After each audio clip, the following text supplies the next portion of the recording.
Ghanatube sunye and some air costo ewo on mining aha and I was ever canning now but for snowy masai of atanasi there is some air co eba edge ever send a matana city now we see a quack j and send no edge aba ebusia for a bar na matwaswamo.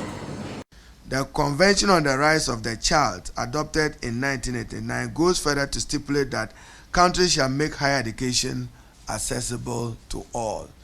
In Ghana, we emphasize access, relevance, and quality when it comes to higher education.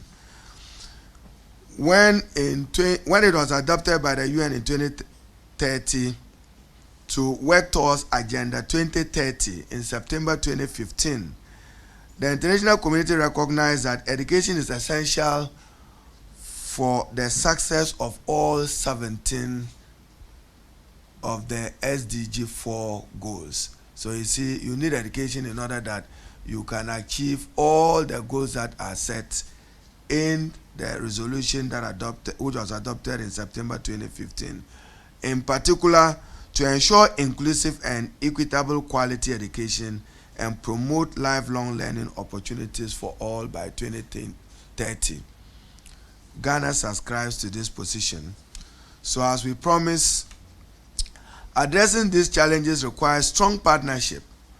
The government, private sector, international organizations and communities must unite to dismantle the systematic barriers that continue to marginalize groups such as girls, children, and persons with disabilities from accessing quality education. Transition between the parent and the school in providing for the upbringing of children is a weakened structure, and therefore teachers will have to play a more critical role during that period. We also must ensure that they are all in fact in school. So that's why free compulsory universal basic education must include free compulsory secondary education. If you make it free and it's not compulsory, then people can walk the streets. So we'll deal with it as an emerging social problem. Thank you. We will have to expand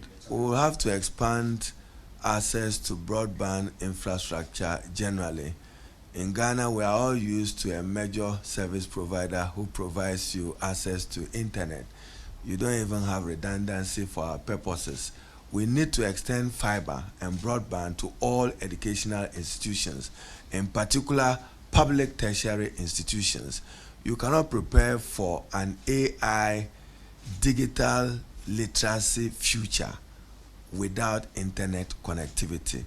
That would mean that we need to collaborate with the Ministry of Communication and other private sector in order to be able to provide that. One of the major things we intend to do is to roll out solar on all basic schools and free senior high schools in order to take them off the national grid.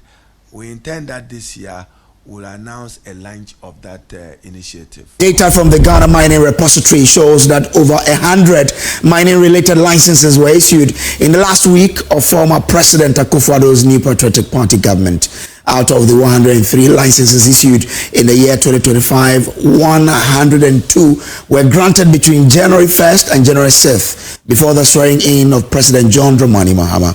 This means only one license has been issued under the current government. We'll bring you a breakdown of the figures shortly, but first, 2 persons have died and 1 in critical condition in a renewed illegal mining siege on the Tano Area Forest Reserve in the Awin municipality of the Western Region. Joy News can confirm that 2 groups who have laid siege in the forest on Wednesday engaged in a fight leading to the death of 2 and 1 in critical condition with severe gunshot wounds. The armed groups, led by known political act, have taken over the biodiversity area and mining illegally since power changed hands, threatening the lives of forestry officials and concessionaires. LFM's Erastus Asaridonko report. The Tano Forest Reserve was invaded early last year by known political actors in the Awin municipality, spearheaded by armed thugs. Clean Jobs, the company with a legal concession in the area, has been teaming up with the Forestry Commission to ward off the illegal miners, preventing full-scale destruction of the reserve.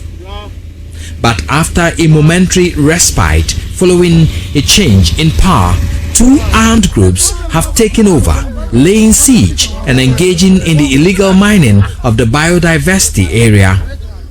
Sources on the ground accuse the MP for the area of sponsoring the fresh siege on the forest with close to 17 excavators. But Oscar Oforilabi has denied involvement, but confirms those mining are party boys. Members of a rapid response team dispatched to stop the illegality were later accosted outside the forest area by the illegal miners on motorbikes, taken to an unknown location and assaulted. Joy News checks revealed they seized the weapons of some of the forest guards. On Wednesday, the two armed groups who have laid siege in the Tananya Forest Reserve engaged in a fight, leading to the death of two and one in a critical condition with severe gunshot wounds. Sources at the Forestry Commission say forest guards are unable to discharge their duties anymore because of the latest invasion. Forest reserves affected in the latest wave of invasion include Tananya, Tanonimre, and the Yoyo Forest Reserves. Reporting for Joy News, Erastus Asaredonko, Awin Municipality, Western Region.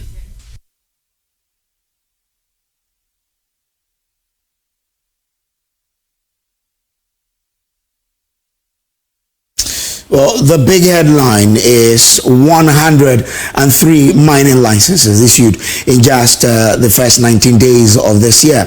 But is this just the tip of the iceberg? Joy News researcher has been analyzing the numbers, and lead data analyst here at Joy News, Isaac Kofi, joins me with details. Kofi, what do we know?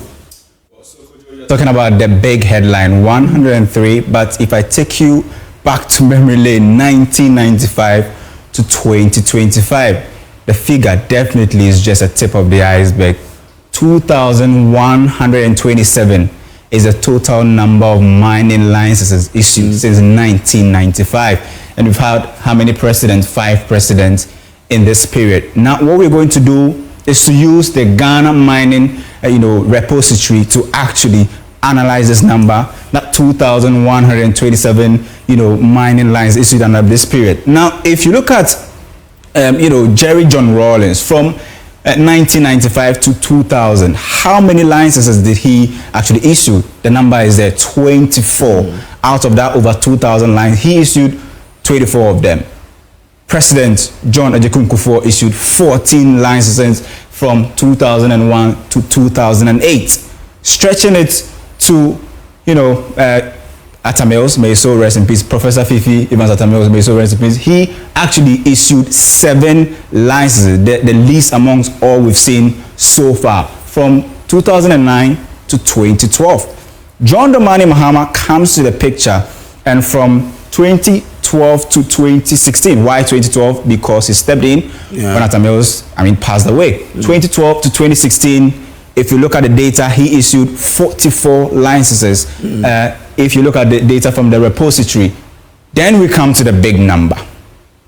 2,037, almost like a year. 2,037 licenses issued by or under President Akufo-Addo from, 2017. But remember, during his campaign, he said he would regularize small-scale mining, right? Exactly. That could be one of the reasons why we saw a number of lines. And we also know that it was this period that we saw, the hike in illegal mining activities.